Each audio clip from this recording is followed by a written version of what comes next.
माननीय सभापति महोदय, प्लीज। मैं पहले मूल विषय पर चर्चा करूंगा, बाद में जो माननीय सदस्यों ने अपने विचार व्यक्त करते हुए कुछ मुद्दे उठाए हैं उन मुद्दों की चर्चा करूंगा।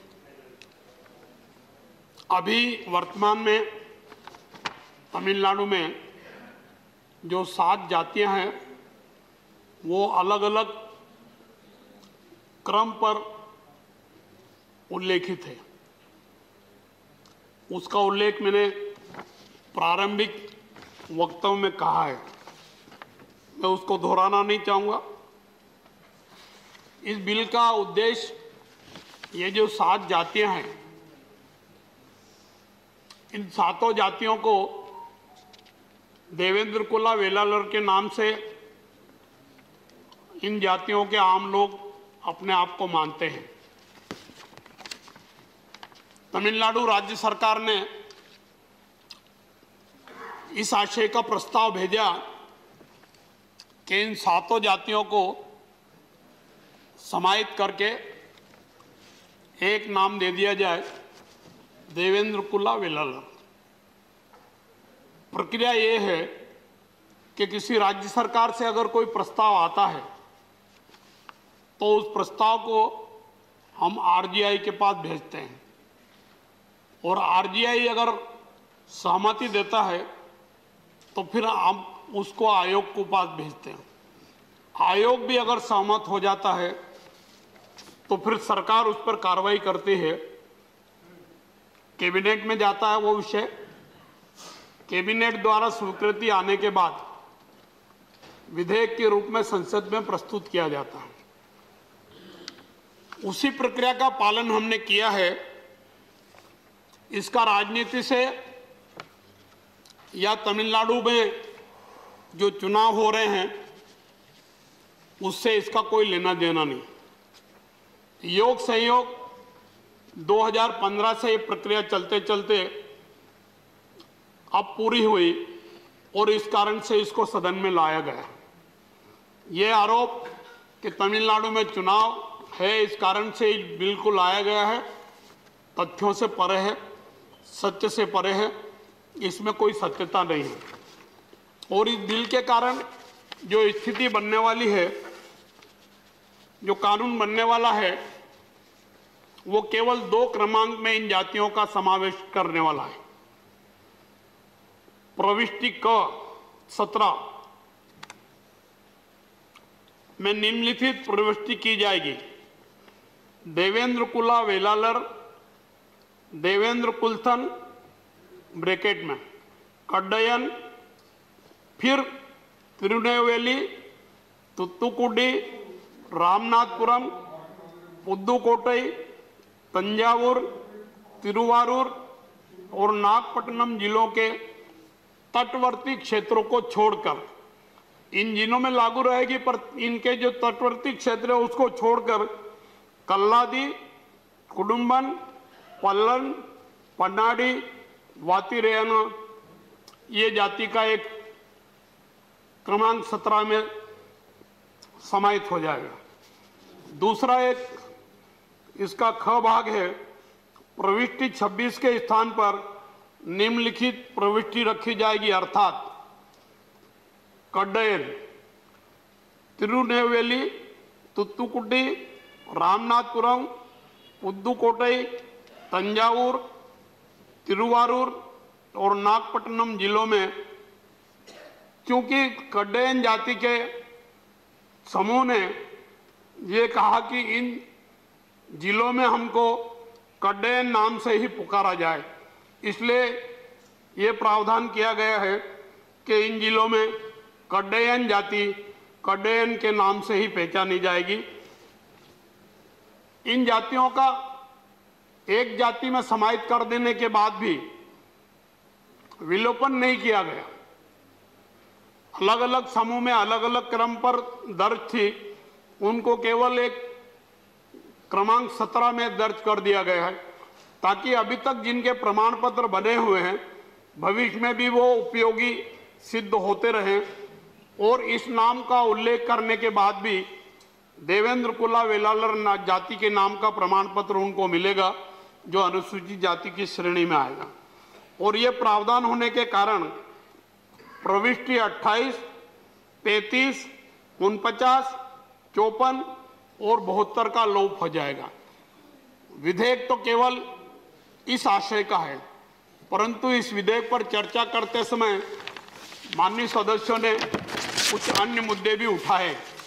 मैं उन अन्य मुद्दों पर बहुत ज्यादा विस्तार से नहीं कहूंगा, क्योंकि भूपेंद्र जी ने जो मल्लिकार्जुन खड़गे साहब ने कुछ विषय उठाए उनमें से बहुत सारी बातों का उल्लेख कर दिया है। मैं इस अवसर पर एक विश्वास के साथ कह रहा हूं कि भारतीय जनता पार्टी और भारतीय जनता पार्टी की सरकार या एनडीए की सरकार ही अनुसूचित जाति वर्ग की सर्वाधिक हितैषी है, थी और आगे भी रहेगी। और इसके लिए अगर लंबा विचार विमर्श करने का अवसर हो तो मैं एक नहीं अनेक ऐसे ऐतिहासिक निर्णय जो अटल जी की सरकार ने लिए और नरेंद्र मोदी जी की सरकार ने लिए उनका उल्लेख करके सिद्ध कर सकता हूं। हाँ, ठीक है, बताऊंगा।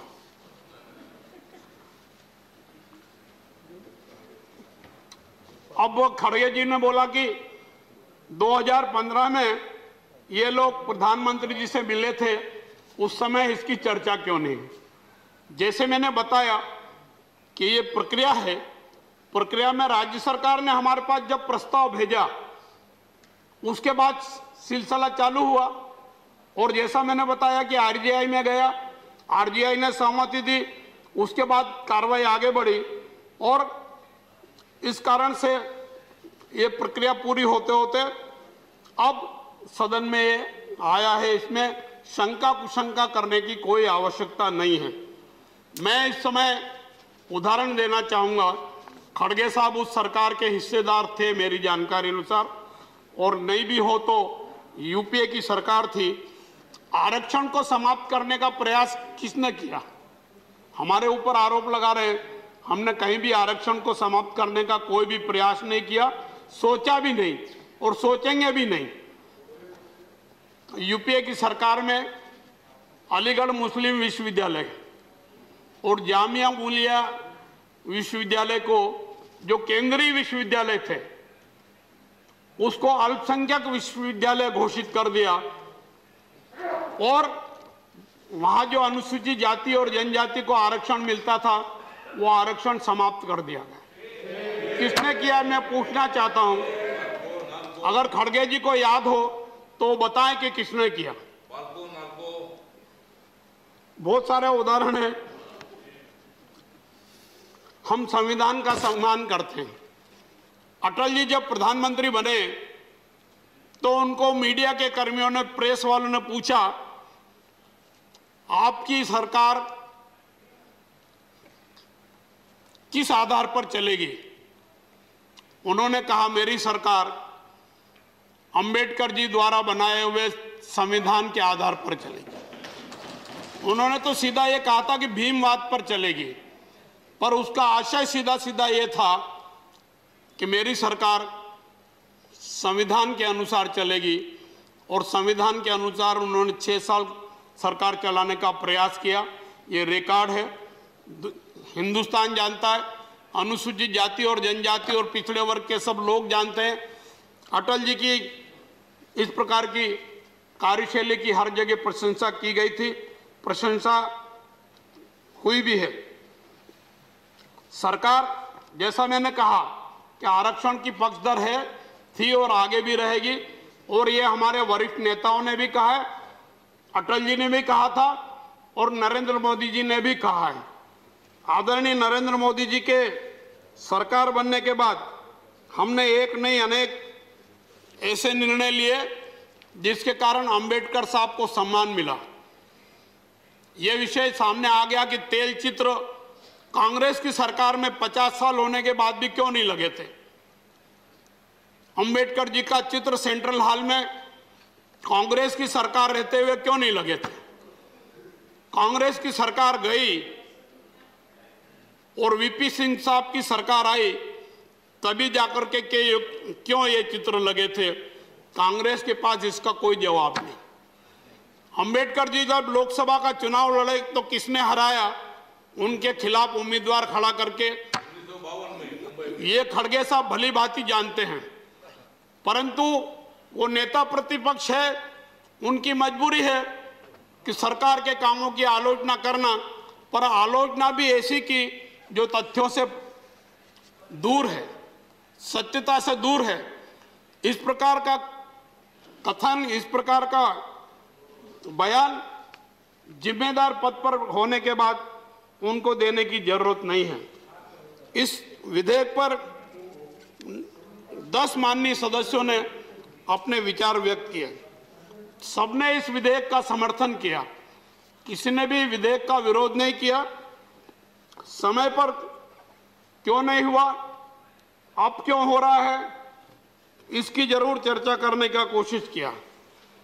आरक्षण या संविधान का अपमान करने का उल्लेख भूपेंद्र यादव जी ने बता दिया। जब आपातकाल लगाया तो संविधान नाम की चीज इस देश में नहीं बची थी, न कानून, न वकील, न दलील, न कुछ भी नहीं। यहां तक निर्णय ले लिया था कि देश के सर्वोच्च पदों पर बैठे हुए, वैसे संविधान में प्रावधान है तो कोई भी अपराध करेगा तो उसको संविधान और कानून के हिसाब से दंड मिलेगा, परंतु उस समय एक कानून बना दिया गया था कि देश के प्रधानमंत्री, राष्ट्रपति, लोकसभा अध्यक्ष और इनके खिलाफ कोर्ट में केस नहीं किया जा सकेगा, अर्थात एफआईआर दर्ज नहीं की जा सकेगी। जब जनता पार्टी की सरकार आई तो उसमें संशोधन करने का काम किया गया और फिर से जो पुरानी व्यवस्था थी उसको बहाल करने का काम किया। कहने के लिए बहुत कुछ है। खड़गे साहब ने ये कहा कि आरक्षण को समाप्त करने का प्रयास किया जा रहा है और बहुत सारे पद रिक्त हैं। इस संबंध में आंकड़े डीओपीटी रखता है। डीओपीटी ने अपनी 19-20 की रिपोर्ट में जो जानकारी दी है 1/1/18 की स्थिति में, मैं उससे संबंधित कुछ आंकड़े बता करके, हालांकि रिक्तियां हमेशा होती रहती है और उसकी पूर्ति करने का प्रयास भी समय समय पर होता रहता है, ये रूटीन प्रक्रिया है। कांग्रेस की सरकार में भी रिक्तियां रही थी, वर्तमान सरकार में भी रिक्तियां हो सकती है, परंतु रिक्तियों की पूर्ति का ईमानदारी से प्रयास करना यह आरक्षण को बचाने का एक बड़ा उदाहरण है। अब डीओपीटी की रिपोर्ट जो है उसके आधार पर मैं ग्रुप ए की सेवाओं में कुल 53,252 अधिकारियों में से 7,272 अधिकारी अनुसूचित जाति से हैं, जिनका प्रतिशत 13.66 है, जो 15% की तुलना में 1.34% कम है। अब ये उस आंकड़े के साथ, ये उस रिपोर्ट के आधार पर मैं बता रहा हूं। ग्रुप बी की सेवाओं में 1,44,288 कर्मचारी है, उनमें से कुल 27,757 कर्मचारी अर्थात कुल 17.16% अनुसूचित जाति के हैं, जो कि निर्धारित प्रतिशत 15 से 2.16 अधिक है। सी ग्रुप की सेवाओं में कुल 17,27,278 कर्मचारियों में से 2,93,252 16.98% अनुसूचित जाति के हैं, जो कि निर्धारित प्रतिशत से 1.98 अधिक है।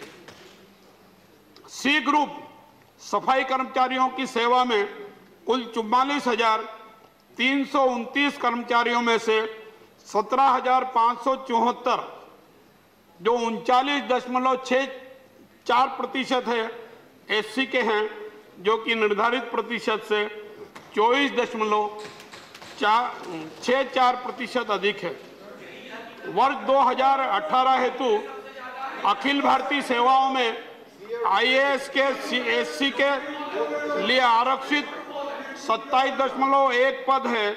आईएफएस के एससी के लिए निर्धारित 5 पद और आईपीएस के एससी के लिए आरक्षित 24 पद है, जो 100% दर्शाते हैं। अब ये इस प्रकार के आंकड़े डीओपीटी रिपोर्ट के आधार पर मैं प्रस्तुत कर रहा हूं। इसके आधार पर तो ये सिद्ध होता है कि रिक्तियां बहुत नहीं हैं और ये सरकार ने ईमानदारी से भर्ती के प्रयास किए हैं। पदोन्नति में आरक्षण संबंधी केस के बारे में चर्चा हो चुकी है जी। कुछ विषय ये भी निकले थे कि कुछ राज्यों से प्रस्ताव आए, उस पर सरकार ने क्या कार्रवाई की। मैं बताना चाहूंगा, उत्तर प्रदेश से नमोशूद्र पोंड्रा पोंड जो बंगाली रिफ्यूजी है वो आए, उनको अनुसूचित जाति में लेने का प्रस्ताव 2015 और 2016 के पत्र द्वारा उत्तर प्रदेश की सरकार के द्वारा आए। आरजीआई ने इस पर सहमति दे दी, एससी आयोग ने सहमति दे दी, विभाग में विचाराधीन है और निश्चित रूप से सब कुछ सही रहा तो वो भी इस प्रकार के विधेयक के रूप में संसद में प्रस्तुत किया जाएगा। फिर एनसीएससी के पास लंबित अनुसूचित आयोग जाति आयोग के पास जो लंबित प्रस्ताव है वो ओडिशा सरकार ने 2018 में एक प्रस्ताव भेजा। ओडिशा की मंगली जाति के संबंध में क्षेत्र का प्रतिबंध हटाना, कुछ क्षेत्र में वो है, वो क्षेत्र का प्रतिबंध हटाकर पूरे राज्य में करने की मांग है। ये आरजीआई से सहमत होने के बाद एससी आयोग के पास विचाराधीन है। एससी आयोग की रिपोर्ट आने के बाद हमारा विभाग उस पर आगे कार्रवाई करेगा।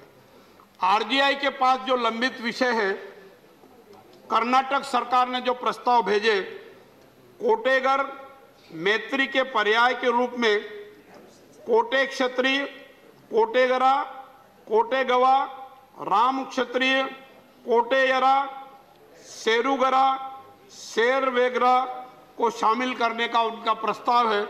ये आरजीआई के पास विचाराधीन है। आरजीआई सहमति देगा तो आयोग के पास जाएगा, आयोग सहमति देगा तो सरकार के पास आएगा और इसी प्रक्रिया का पालन करते हुए हम आगे कार्रवाई करेंगे। झारखंड की अनुसूचित जातियों की सूची में भूया के पर्याय के रूप में पाइक, खंडित पाइक, क्षत्रिय, कोटवर, प्रधान, माझी, डेहरी, क्षत्रिय, खंडित भूया, गडही, गरही को शामिल करने का प्रस्ताव है। ये भी आरजीआई के पास विचाराधीन है। आरजीआई की रिपोर्ट आने के बाद प्रक्रिया अनुसार कार्रवाई करने का मैं विश्वास दिलाता हूं। मध्य प्रदेश की अनुसूचित जातियों की सूची में बेलदार के पर्याय के रूप में ओड बेलदार को शामिल करने का प्रस्ताव है। ये भी आरजीआई की टिप्पणी के लिए विचाराधीन है। आरजीआई की कार्रवाई के बाद आगे जो प्रक्रिया है उसका पालन करते हुए हम आगे बढ़ेंगे। कहने के लिए तो बहुत कुछ है। नरेंद्र मोदी जी की सरकार ने इन 6-7 सालों में अनुसूचित जाति वर्ग के लिए, उनके उत्थान के लिए, सामाजिक समता और समरसता के लिए एक नहीं अनेक ऐतिहासिक निर्णय लिए हैं। अंबेडकर जी को सम्मान देने की दृष्टि से हमने अंबेडकर जी की 125वीं वर्षगांठ साल भर बड़े धूमधाम से मनाई। एक नहीं अनेक प्रकार के कार्यक्रम हुए। इतना ही नहीं तो अंबेडकर जी को सम्मान देने की दृष्टि से, उनका आदर सत्कार हो, इस प्रकार का वातावरण बनाने की दृष्टि से उनसे संबंधित 5 प्रमुख स्थान उनको पंच तीर्थ घोषित किया। जन्म स्थान इंदौर के पास महू में उनका जन्म हुआ था।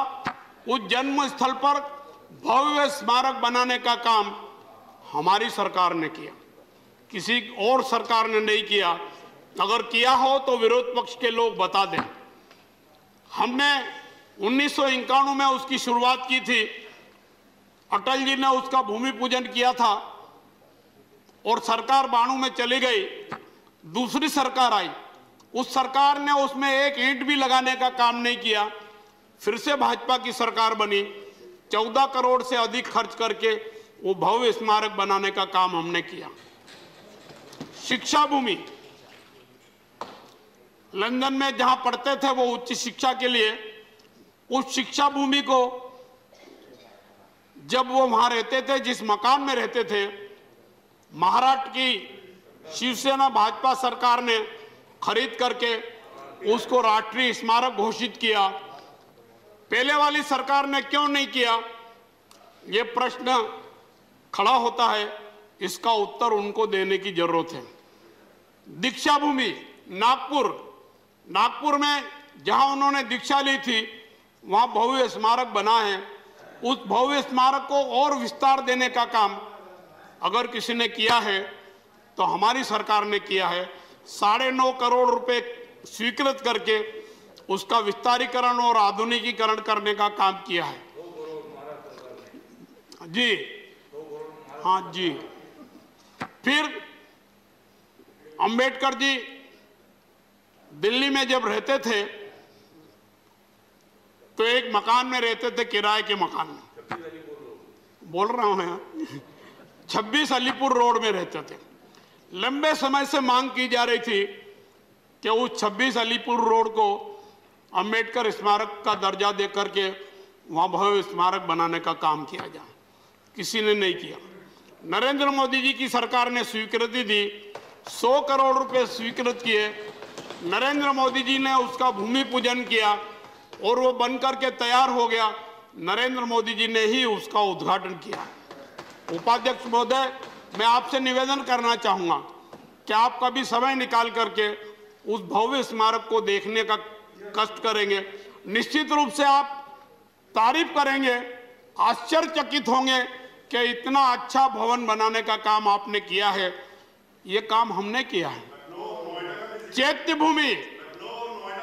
भूमि अंबेडकर जी का जहां अंतिम संस्कार हुआ था, अब मैं याद नहीं दिलाना चाहता, कहना नहीं चाहता कि अंबेडकर जी के अंतिम संस्कार के लिए तत्कालीन सरकार ने दिल्ली में जगह नहीं दी थी, तो यहां से ले जा करके मुंबई में चैत्य भूमि में उनका अंतिम संस्कार किया था। और उस अंतिम संस्कार वाले स्थल को भव्य स्मारक बनाने का काम पिछली सरकारों ने नहीं किया। नरेंद्र मोदी जी की सरकार ने उस भव्य स्मारक के बगल में इंदू मिल जो बंद पड़ी थी, उस जमीन को अधिग्रहण किया और लगभग 325 करोड़ रुपए की लागत से वहां भव्य स्मारक बनाने का काम चल रहा है। यह नरेंद्र मोदी जी की सरकार ने किया। नरेंद्र मोदी जी संविधान का सम्मान करते हैं, इसका एक उदाहरण देता हूं। वो जब गुजरात के मुख्यमंत्री थे, सुरेंद्र नगर में भारत के संविधान को हाथी पर सजावट करके हाथी पर रखा और 1 किलोमीटर की पदयात्रा की थी। नरेंद्र मोदी जी स्वयं उसमें पदयात्रा में सम्मिलित थे। इस प्रकार से अंबेडकर जी का सम्मान करने का काम भी हमने किया है। जैसा मैंने बताया, अंबेडकर जी की 125वीं वर्षगांठ हमने धूमधाम से सारे देश में मनाई। ऐसे कुछ काम अगर दूसरी सरकारों ने, विशेषकर कांग्रेस सरकार ने किया हो तो खड़गे जी कभी बताएं, हमको बताएं, हम उस पर विचार करेंगे। और अन्यथा इस प्रकार की असत्य बातें, अमर्यादित बातें जिम्मेदार सदन में, यह उच्च सदन है, भारत की संसद प्रजातंत्र का मंदिर है, इस प्रजातंत्र के मंदिर की रक्षा करना, इसको सम्मान देना, यह प्रत्येक सदस्य का कर्तव्य है। खड़गे साहब को भी इस पर विचार करना चाहिए। मैं इससे ज्यादा कहने के लिए तो बहुत कुछ है, परंतु समय की मर्यादा है। कभी कुछ होगा ऐसा लंबा विषय पर चर्चा करने का तो और अनेक उदाहरण सहित जानकारी दूंगा। वर्तमान में तो मैं एक निवेदन करना चाहता हूं सदस्यों से और सदन से कि जो तमिलनाडु की 7 जातियों को मिलाकर के एक जाति देवेंद्र कुला वेलालूर नाम देने का है, इस विधेयक को पारित करने की कृपा करें।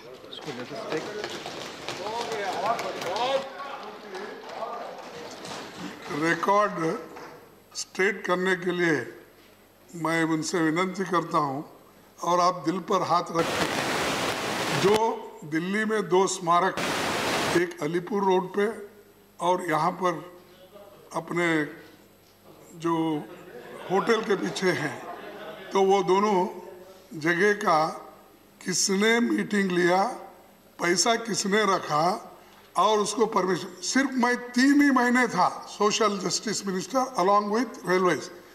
3 महीने में मैं बुलाकर मीटिंग लेकर क्लियर करके वो जगह खाली करके रखा था। आप आके 14 अप्रैल को फाउंडेशन डाल दिया। धन्यवाद, धन्यवाद। सुने जी, गलत इसलिए।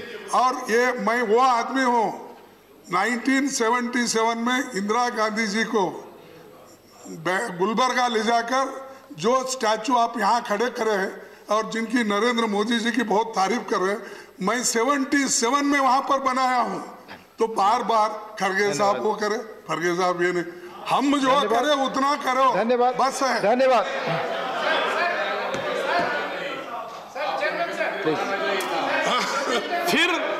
फिर खड़गे साहब ने असत्य बात कही। Please 26 Alipur road, no 26 Alipur road, nothing is going on record except LOP. 26 Alipur road, जब अटल जी की सरकार थी, अटल जी ने वो निजी संपत्ति जिसकी थी सरकार ने खरीदी और उस समय उसका स्मारक का शुरुआत किया था। 26 अलीपुर रोड अटल जी की सरकार के टाइम हुआ, ये रिकॉर्ड देख ले। और रहा सवाल उसकी खड़गे साहब ने कहा कि ये जो ली मेरिडियन होटल के बगल में प्रॉपर प्रक्रिया है, ली मेरिडियन होटल के बगल में 15 जनपद जो इंटरनेशनल सेंटर हमने बनाया है, इसकी चर्चा इनके टाइम पर हुई थी। कोई जमीन अधिग्रहित नहीं हुई थी, हमारे टाइम की है। स्वीकृति हमारे टाइम हुई, पैसा हमने मंजूर किया, भूमि पूजन हमने किया और उद्घाटन भी हमने किया। ये जो जानकारी दी वो सही नहीं। The question is that the Constitution Scheduled Caste Order Amendment Bill 2021 as passed by Lok Sabha be taken into consideration. Those in favor will please say aye. Those against will please say no. I think the ayes have it, the ayes have it, the ayes have it. The motion is adopted. We shall now take up clause by clause consideration of the bill. Clause 2 stands part of the bill. Those in favor.